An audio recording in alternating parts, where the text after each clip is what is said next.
All right, so the next step here is to connect your wallets, your exchange accounts, any kind of APIs that you may have in the accounts page on Cryptoworth. So in this tab here, accounts, I'm going to go ahead and click on connect.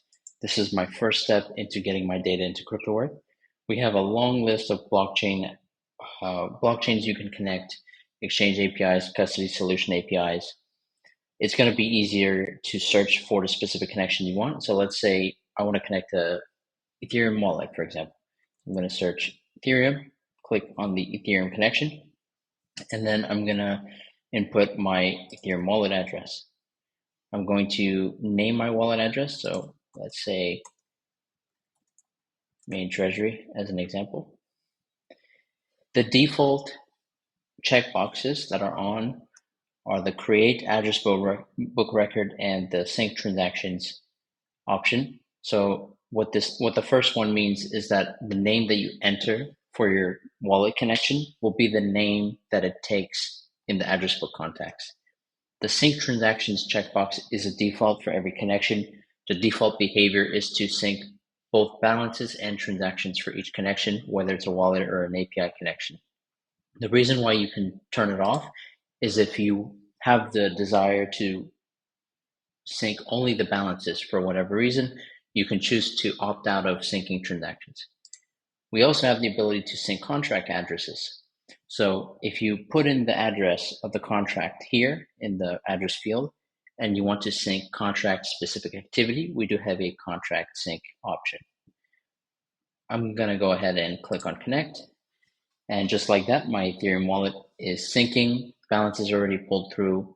I can expand my wallet to see the assets within the wallet.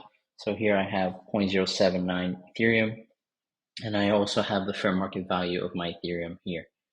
Now you will see the last sync date. So once your wallets are completed, you will notice that there's a last sync date field.